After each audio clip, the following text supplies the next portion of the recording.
Hey guys, today on Sports Spectrum, I am so excited for this conversation with Chuck Swirsky, the radio voice of the Chicago Bulls, one of the all-time great broadcasters, and one of those voices that you just, when you hear it, you smile.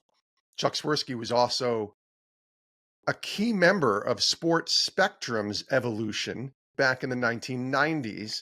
He hosted the Sports Spectrum radio show for many years in the 90s, and I cannot wait to hear some stories and to hear about the early days of Sports Spectrum. I stand on the shoulders of people like Chuck Swirsky. We stand on the shoulders, all of us at Sports Spectrum, on the shoulders of people like Chuck Swirsky, who were doing work for the kingdom with Sports Spectrum back in the 90s. So can't wait for you to hear this conversation. I'm so excited. I hope you are too. It's coming up in just a moment. First, I want to say thank you to our friends at Water Mission, clean water, safe sanitation, hygiene solutions, a Christian nonprofit ministry, and they're doing this in developing countries and disaster areas. They do amazing work. I cannot recommend them more, and I want you to get on board with Water Mission. Go check out watermission.org, watermission.org. Check out all the great work that they're doing. Check out some of the testimonials and videos, and then sign up, man. Get involved with Water Mission. Even $5 or $10 a month can help go a long way to bringing clean water and safe sanitation to people in developing countries and disaster areas. There are people today who wake up and are praying that God would provide them with an opportunity to have clean water. You and I take that for granted. That's where Water Mission comes in. Go check out watermission.org and learn more today.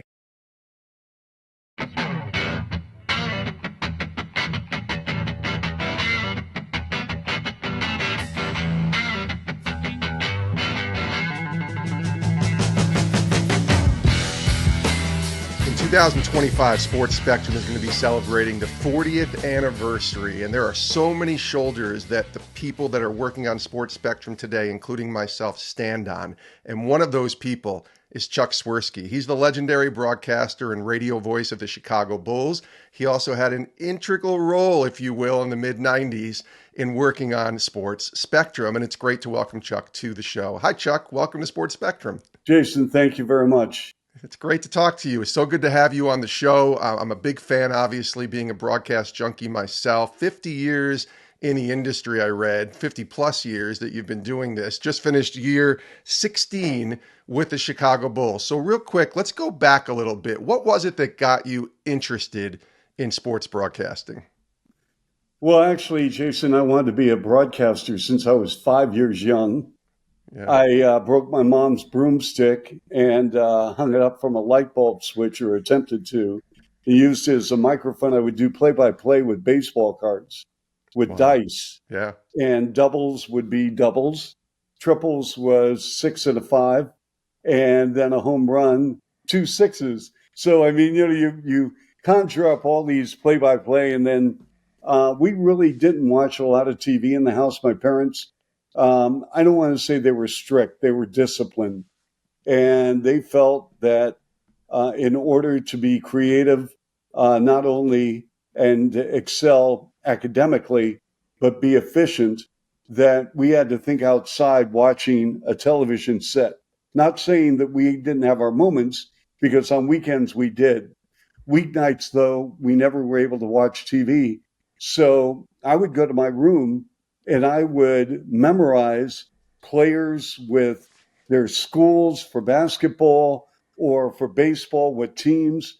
And that became my sole interest in sports, other than attempting to play Little League Baseball, CYO basketball, whatever the case may be. But without that, like in today's world, I kid you not, had I been born in this generation where everything is so available, I'm not sure I would have even left the house. But I'm glad I was born in my generation, because we played neighborhood games. We were always at the park. We were always at Ivanhoe Elementary School, where I grew up in Seattle. And we were playing sports 24/7 during the summer.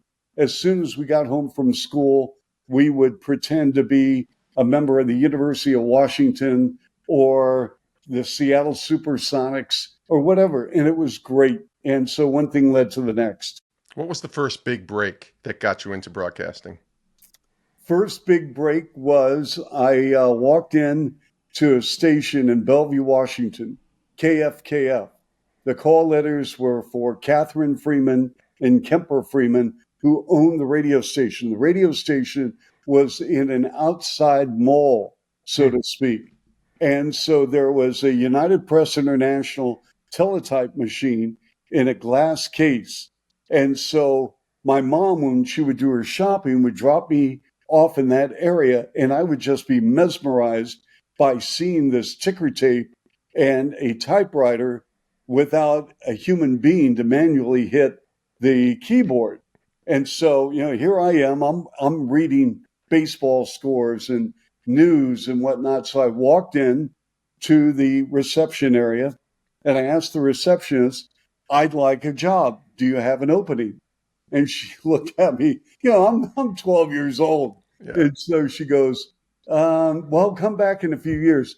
The station's program director was behind her desk and said, "Young man, come with me." So I went into his office and he said, "I want you to polish records." And for those of you not familiar with records, they are vinyl. And so he gave me a cloth and I would polish. And then he introduced me to the sports director, Bill O'Mara. And Bill let me keep stats for him on the King County Conference game of the week. My mom would drop me off on a Friday night. My dad was deceased. And so my mom really noted that my interest was in sports. And so she would drop me off. I would keep stats. And then one day when I was 14 years young at a high school basketball game, I gave Bill the stats and he goes, "Here you go, Charlie," because people referred to me as Charlie in those days, not Chuck. And I do prefer Charlie. But he goes, "Charlie, why don't you handle the halftime stats?" And he gave me the mic. And for about 15 to 20 seconds, Jason, there was dead air Oh, because I was caught completely off guard. yeah. Fortunately, I could read my handwriting. And I took the mic and I said, "Mr. O'Mara," and I proceeded to announce the halftime stats for a game featuring Mercer Island and Bellevue. And you fell in love at that moment, or did it take a little while? That was it. And then our high school had a radio station. I went to Ohio University, and then from Ohio U, I was able to get an internship in Cleveland. And I worked, it'll be 50 years in the summer of 2024.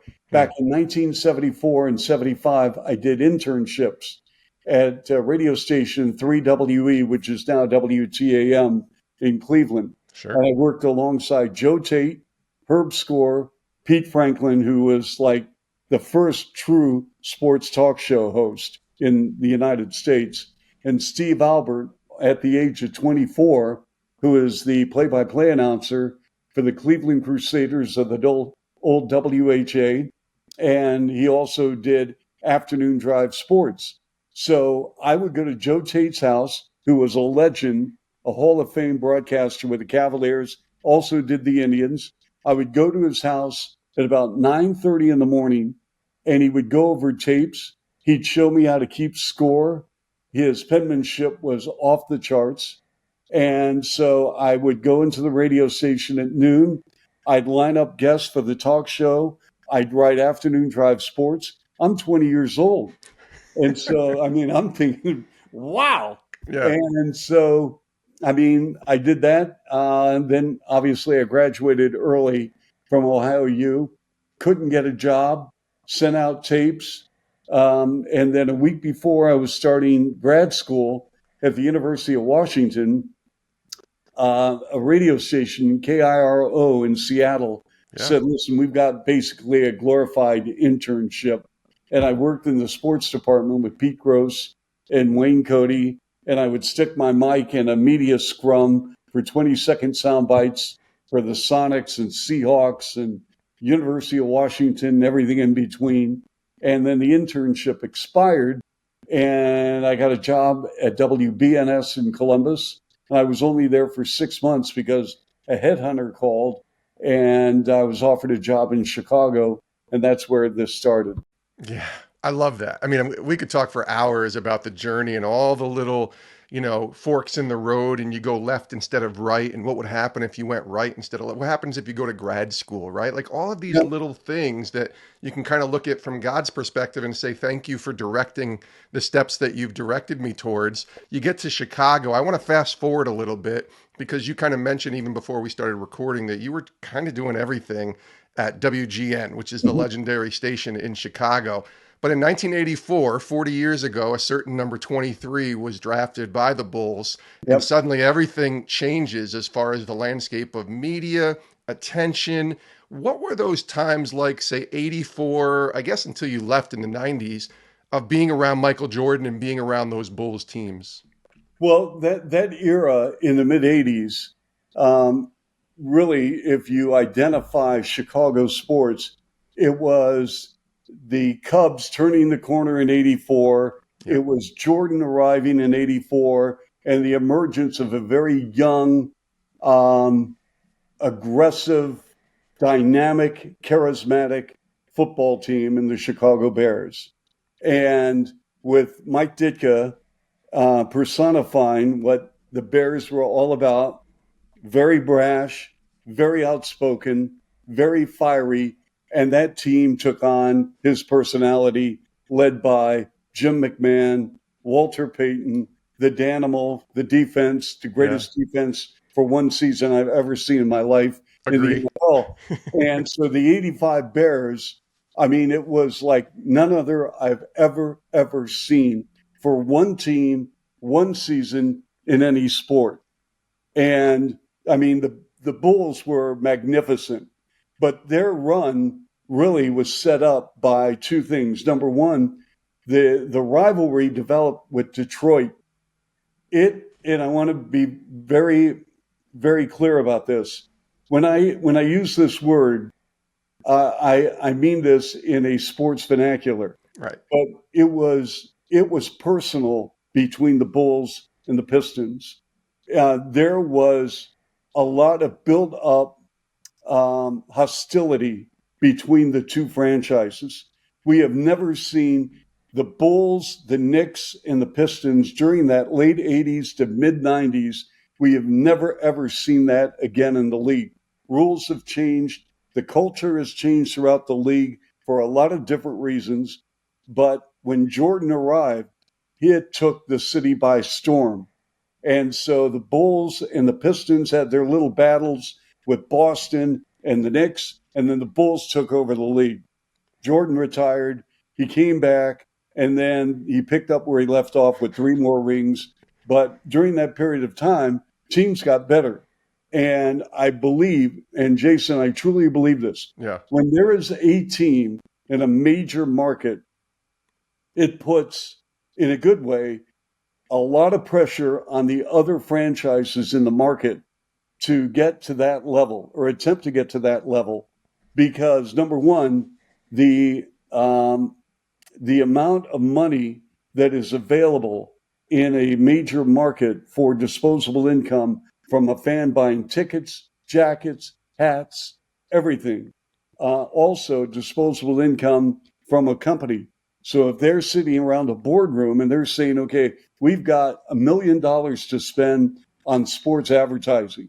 Well, if you're in that boardroom and you're saying, hey, the Bears, the Bulls, look what they're doing compared to other teams, well, where are they going to spend that money? So I think it's healthy from the standpoint for other teams to like, okay, like we got to get our act together. Yeah, and what a time to be a sports fan too. I'm glad I was born in '73, so I grew up in the '80s and into the '90s, and just watching Jordan. I've seen Jordan his entire career, obviously, from the time I Yep. was a kid till the time I was married, basically to my wife, and it was just an incredible run to watch. Also happening in the '90s, and this is the pivot I want to kind of make here, was Sports Spectrum, Yes. and I'm really fascinated because, like I said earlier, I can't tell you how many people who have reached out to me and said, they started listening to Sports Spectrum in the 90s when Chuck Swirsky was hosting the Sports Spectrum radio show, and they're glad to see that Sports Spectrum is still continuing today. I would love to hear the origin story of how Sports Spectrum's radio show and Chuck Swirsky came about. Well, I was familiar with Sports Spectrum through the magazine. And so Ken Van Proyen was amazing. He was really the nuts and bolts. Dave Brannon, Ken Van Proyen. I mean, it was like unbelievable. And so they called me up, and I don't even know how they heard of me, but they called me up.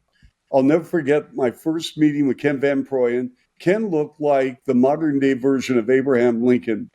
He tall, Wow. thin. He had a beard. I mean, seriously, if you walked in, you're thinking, "Oh my gosh, Abe Lincoln has been teleported to the Midwest, Yeah. and he's from the Midwest. Abe, you're back in Springfield." But it was Grand Rapids, Yeah. close. And so we sat down. We talked about what we wanted to accomplish with this show, and that was to feature sports personalities who will open up with their faith and without any pretense, and that they can be as transparent as they want. And so we just decided we're going to do this. We started with about 5 stations, 5, Yeah. and we ended up with hundreds afterwards. Yes. And it's a credit, number one, to the people at Radio Bible Class, RBC, but really how the Holy Spirit moved this program. And because one athlete would tell another athlete, I would go down into the dugout or the locker room and introduce myself and tell them what we're all about.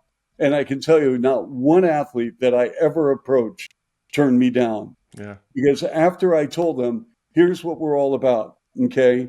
This is going to be about you. This isn't going to be about, hey, you hit a 0-2 pitch and struck out. Or, we want to talk about your personal life, about what happened when you were 16 years old. If you want to bring that up, do it. But we want to talk about your personal relationship with Jesus Christ and the importance of how it has affected your world and how you have brought that into the sporting world. And so the show just took off. Yeah. And again, I think if you talk to any member of that staff, they will give all the glory to Jesus Christ, Yeah. because it was through the Holy Spirit and through the power of the Word that got us to that point. It wasn't me. It wasn't Ken. I mean, all those instruments came into play, and I get it. But I mean, it was using the platform of these athletes, coaches, broadcasters, trainers, medical staff, everyone that kind of said, okay, I finally have a chance to talk about something other than X's and O's. And it was once a week for a couple hours on Saturday mornings, That's correct? correct. We would tape the show in Chicago. Actually, it was a live show, but we broadcast the show from the studios of WMBI. And then all of a sudden, through technology, ISDN arrived. And for your viewers and listeners, ISDN was a technology brought us to the point where we could set up a microphone through a computer and dial in. And all of a sudden, at home, I would have a headset on, and just like what we're doing now, except on the radio side of things, not visual. We hadn't arrived there yet, technology wise. But, and so I was able to do it from whether it was Chicago or when I was on the road.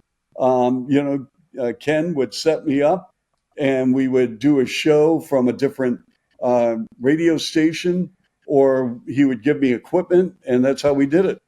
Did you find it difficult to find the people to talk to? That was one of when I was approached about starting this podcast, this was 7 years ago, I was really excited because I loved the idea of telling stories of the athletes and coaches and people like you, the broadcasters, who have a strong faith in the Lord. I was really excited to bring those stories back, if you will.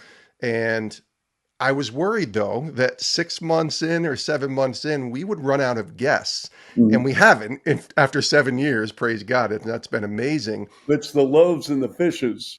Totally. Start with two, start with five, and let God do the rest. How was that for you back in the 90s? Just trying to find the people to talk to about their faith because there was no social media back then. The No. internet was just starting. So you really didn't have any idea who were believers and who weren't unless you knew them personally. Well, one thing is that because I was in a major market like Chicago Yeah. and was around quite a bit, and in those days we had chapel and I was allowed in chapel. Now, that's probably changed because we do have chapel with the Bulls. The unfortunate thing is it's at 6 o'clock, and I have different responsibilities with the Bulls. I've got to interview for pregame shows, and I've got a hit on the big board at the United Center. At sometimes it goes on at 6:20, and so I have not been able to make a lot of chapels just because of time. Sure. But in those days, I was able to go to baseball chapel. I was able to go to basketball and football on game days. Sometimes I'd be asked to do a chapel with the Bears on a Saturday night or a Sunday morning.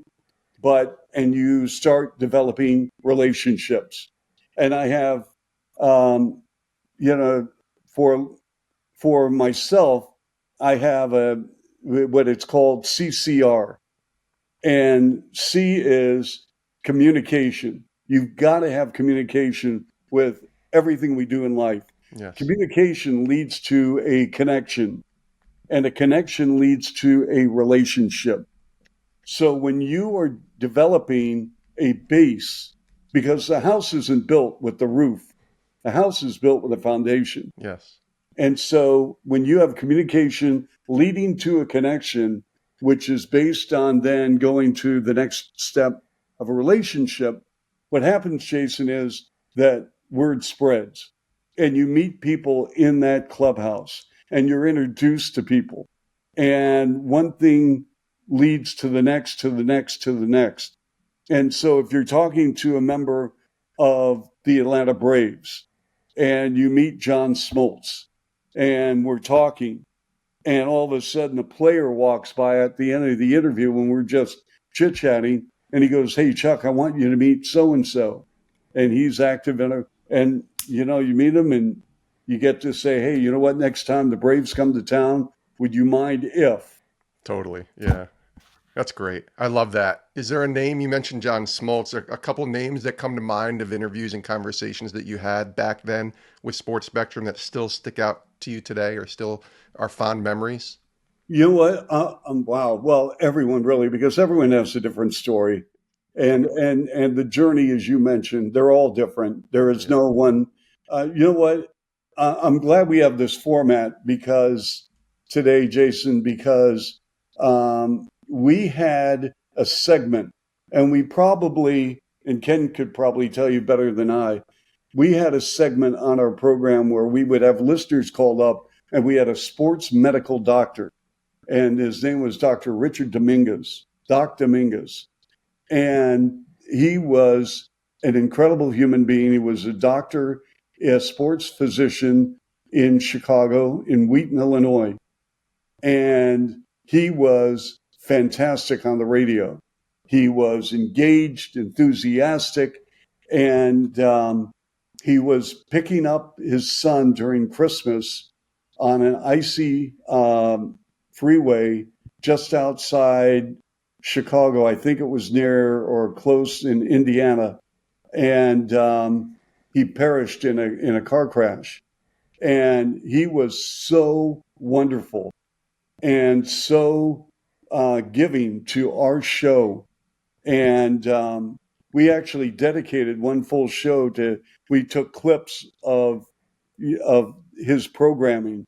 And so when I think about those days, and I think about all the people we've had that were willing and just like so excited to talk about their faith in the Lord, because really, if you think about it, where else were they going to go?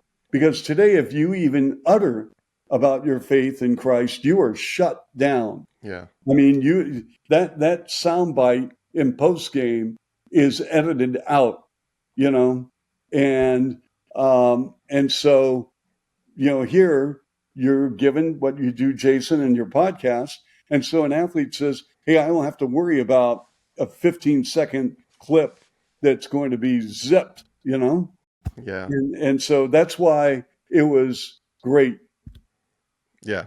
That's one of the, if you want to call them mottos that we have with Sports Spectrum, is keeping Jesus in the sports conversation, because so often, like you say, it can be edited out, which I understand. I mean, I worked at a place that their role was to talk about sports and keep sports at the center. So I understand, but at the same time, maybe you found this too, Chuck. When I talk to an athlete and I ask them about their faith, I find that it's the most important thing in most of their lives, and they never get to talk about it or have a microphone stuck in their face to share about it. So they become, I don't know, almost alive a little bit, and their eyes get big and they're like, "You want to ask me about Jesus? Let's go. Let's talk about that."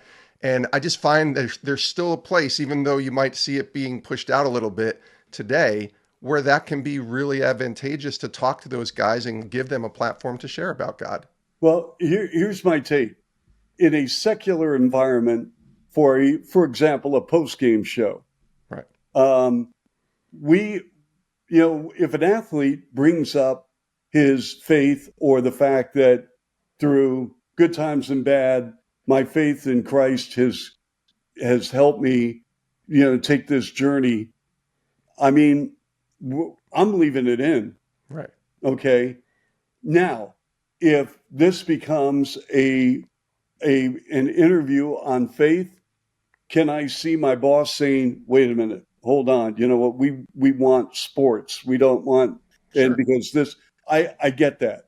Yeah. But if an athlete, without prompting, talks about where he's at with his faith, and I would say this: if somebody was, whether it's Catholic, whether it's Methodist, whether it's Lutheran, whether he is or she with the non-denominational Christian church, um, and they want to talk about that in their soundbite, fine. And even if they are not Christian, to be honest with you, and they bring up their belief, I feel as a sportscaster, I've got to let them be them. Okay. Yeah. And I don't know if you understand what I'm saying, No, I but do. I think it's important that you have to allow an athlete to be them. And so it's a fine line, and I get all that. But it was refreshing to have a program that we started that continue to grow through the grace of God, period. Period. End of story. You're right. And I stand on, like I said, shoulders of people like you. And I'm so grateful that you were willing to do that show and that we can continue to have a platform today to do this show.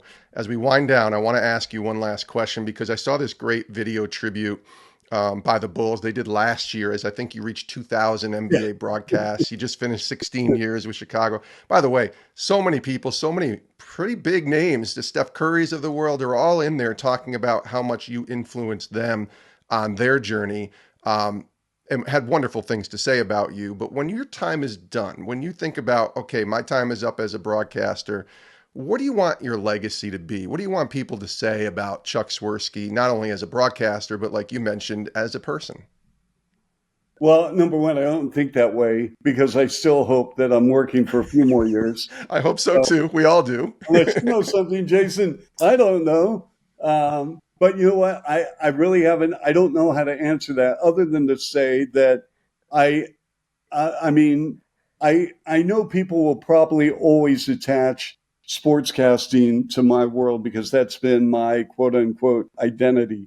Sure. I would like to think that I am I'm a servant. I have a servant's heart for Christ. I have fallen more than once, and only through the grace of God and shedding his blood on the cross am I here today on a podcast with you. I can't begin to tell you that, when you start talking about um, forgiveness and you talk about love and you talk about joy, and you talk about the spirit that lies within your heart, and it's a flame. And sometimes, I have a saying that be a light in someone's storm. Well, that light comes from Christ, and that storm is always there. It's always around the corner. You may have a couple of good days. I'm telling you right now, as we speak, there is a storm coming up for you, for me, for everyone. Yeah. So what are you going to do with that storm? You want to make sure that when you go through that storm, you're stronger coming out of it than when you even first entered into it. And that storm that is coming at you, when you leave that storm, you look back and you say thank you. And you say thank you to Christ because he has carried you. That footprints where you see that image. Well, to me, he has carried me and continues to carry me, not just every other day, every 3 days. He carries me by the minute. And when I fall and fail and do stupid things or act like a ridiculous human being, I know that he still loves me. The world may not, but he does. Beautifully said, Chuck Swirsky. By the way, if you want to learn more about Chuck's journey, Always a Pleasure was a book that he published back in 2022. So much I could ask about. We'll do it another time and have you back on the show if you'd be willing. But it's been an honor, my friend. Thank you again for paving the way for Sports Spectrum to continue to be doing what it's doing today. And thanks for all you do for the world of broadcasting and certainly with the Bulls. We appreciate you joining us, Chuck. Thank you. Jason, thank you. Thank you. And many thanks to Chuck Swirsky for joining us here today on Sports Spectrum. He's amazing. I'm so glad he said yes. I love his story. I love his journey. And he's a legend in the broadcasting business. So as a guy who's been in broadcasting for 27 years now, it was my honor and a privilege to talk to Chuck Swirsky here on Sports Spectrum. Can you believe it's going to be 40 years on the history of Sports Spectrum coming up in 2025? 40 years, the 40-year anniversary. And Chuck Swirsky was a big part of Sports Spectrum for many years. We appreciate him joining us here today on Sports Spectrum's podcast, and we appreciate you as well for tuning in. Thank you for joining us and listening to today's program. Make sure you check out sportspectrum.com for all of our content, articles, devotionals, podcasts, great resources. You can sign up for our weekly newsletter. You can sign up for our monthly, or I should say our quarterly Sports Spectrum magazine. All of it can be found at our website, sportspectrum.com. And thank you again for tuning in. We love you guys. We hope you have a great rest of your day, and we will see you soon here on the show. Hey, thanks for watching Sports Spectrum here on YouTube. You can click our next video, or you can check out our website, sportspectrum.com.